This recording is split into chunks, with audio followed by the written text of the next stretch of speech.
Good evening. आज का हमारा टॉपिक है बीकानेर राजवंश। बीकानेर राजवंश हमने बीकानेर राजवंश की स्थापना राव बीका द्वारा 1488 में बीकानेर शहर और बीका राठौड़ राजवंश की स्थापना की थी।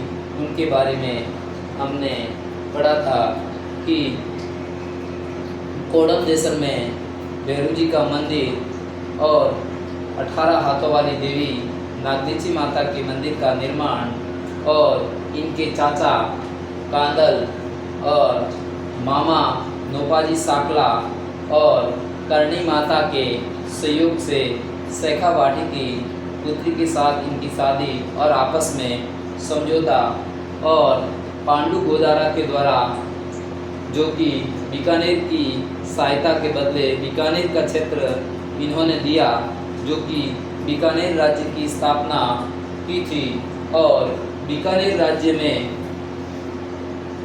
राज्य की स्थापना एवं राज तिलक राव बीका से परंपरा चली कि अब आने वाले किसी भी राजा का जो राज तिलक होगा पांडु गोदारा परिवार से होगा और किसी घर की नींव, किसी दुर्ग या अन्य किसी निर्माण भवन की नींव पांडु गोदारा जाट परिवार के द्वारा करवाई जाएगी। और कहा जाता है कि किसी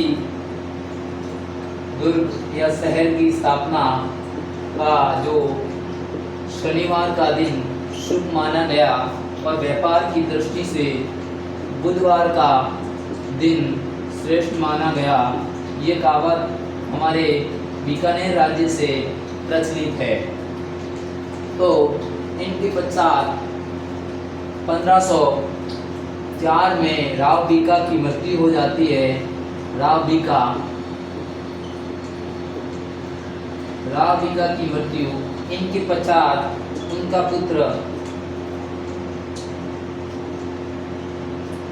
नरा या नूरा राजा बनता है और जो 2004 से 2005 ईस्वी तक शासन करता है। इनके पश्चात कहा जाता है कि दो राजाओं के मध्य संघर्ष, दो राजकुमार के मध्य संघर्ष होता है। राव लूणकरण एवं गढ़सी। कहा जाता है कि ये घमंडी किस्म का होता है और किसी विवाद पर उस समय इनके समकालीन जो गोरखनाथ संप्रदाय को मानने वाले और गुरु गोरखनाथ को गुरु मानने वाले जसनाथ जी के ये समकालीन थे। कहा जाता है कि जसनाथ जी के आशीर्वाद से ही राव लूणकरण बीकानेर का राजा बनता है। तो राव लूणकरण का समय 1505 ईस्वी से 1526 ईस्वी तक बीकानेर में अपना राज्य स्थापित किया था। और इनके बारे में हम काफ़ी जानकारी चाहेंगे और इनके द्वारा जो निर्माण कार्य किए उनके बारे में हम चर्चा करेंगे। तो हम कहते हैं कि इनके आशीर्वाद से राजा बने। आशीर्वाद जसनाथ जी के आशीर्वाद से राजा बने और अपने सिक्कों पर जो जसनाथ जी का पीरियड झाड़ी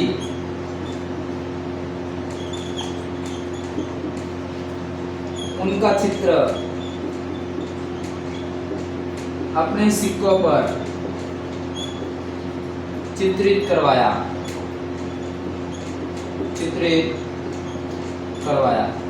फिर 1513 ईस्वी में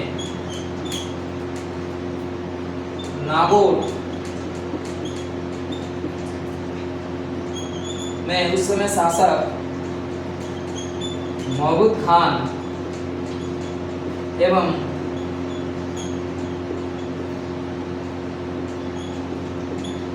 लूणकरण के मध्य संघर्ष हुआ और इस संघर्ष में विजय लूणकरण की हुई। कहा जाता है कि इनके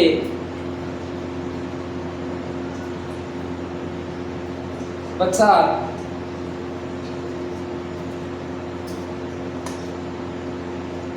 इनके पश्चात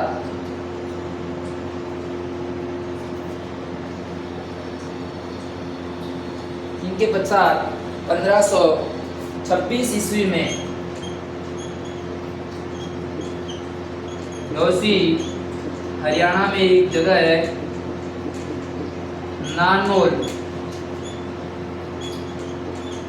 नानोल के राजा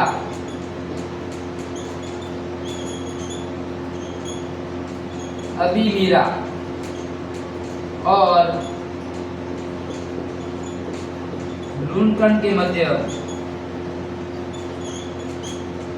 युद्ध होता है और कहते हैं कि इस युद्ध में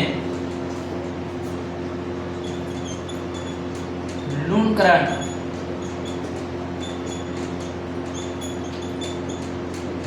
वीर गति को प्राप्त हुए और हमें इस युद्ध की जानकारी एक लेखक है बिट्टू सूजा, जिनके द्वारा रचना की है राव जयश्री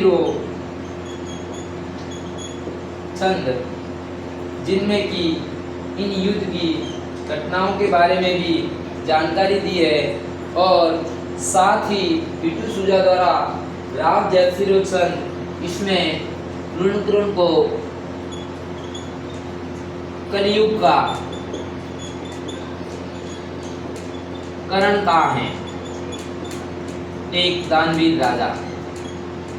जिस प्रकार महाभारत में कर्ण था उसी के समान एक कलयुग के कर्ण के रूप में राव लूणकरण को उपाधि दी थी। और एक और राय सिंह के समय का कवि जयसो, जिनके द्वारा करम वसोत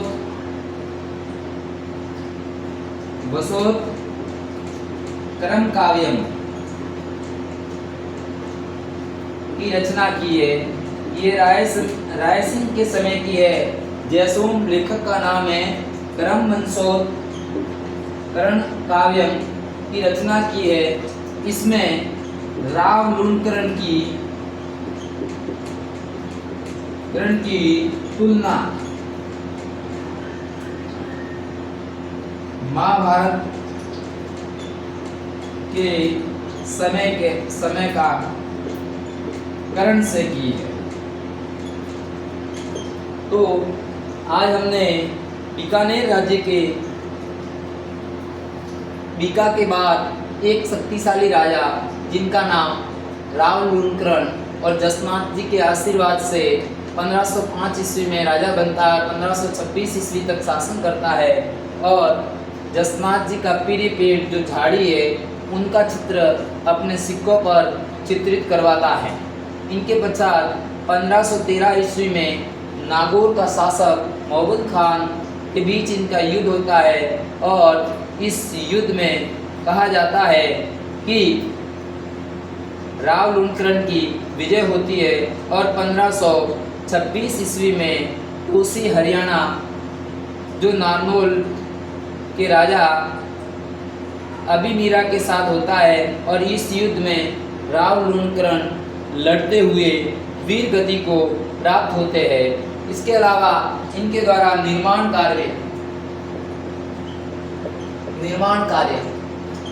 कार्य के रूप में वर्तमान में लूणकरण शहर में लूणकरण झील, इनका निर्माण राव लूणकरण द्वारा करवाया जाता है।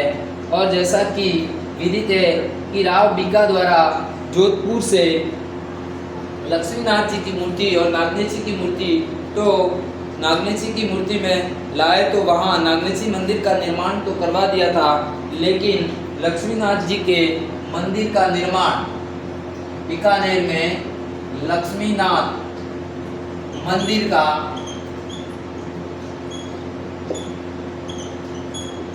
निर्माण राव लूणकरण द्वारा करवाया जाता है।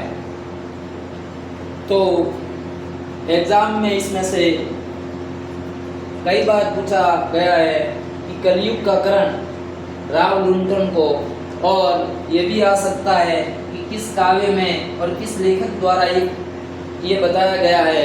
तो बीटू चूजा द्वारा लिखित राव जगजीरो छंद में इसका उल्लेख किया गया है। और फिर इन्हें जो महाभारत के कर्ण की उपाधि से सम्मानित करने वाले जयसोम एक लेखक है जो रायसिंह के समय हुआ था, क्रम मंसूर क्रम काव्यम लिखा, उसने राव लूणकरण की तुलना महाभारत के कर्णवीर दानवीर से की है। और इसके अलावा समय 1505 से 1526 का याद रखना है।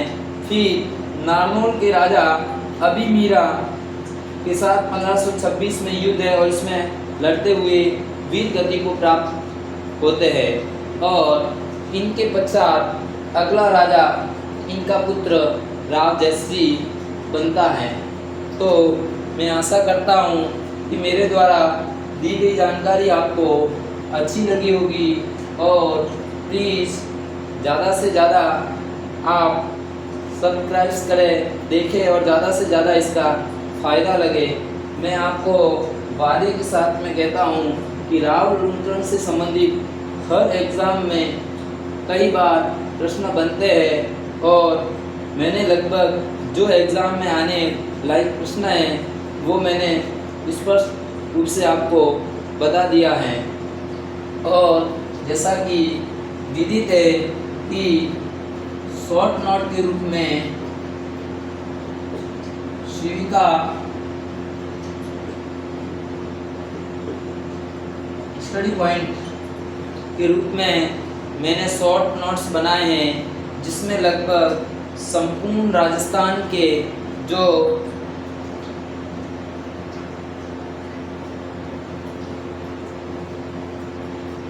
जो कि 20-25 सालों के एग्ज़ाम में प्रश्न आए हुए उनका एक संकलन के रूप में हिस्ट्री, ज्योग्राफी, पॉलिटिकल और राजस्थान की संस्कृति और कुछ इतिहास से संबंधित भारत के भी मैंने वीडियो बनाए हैं।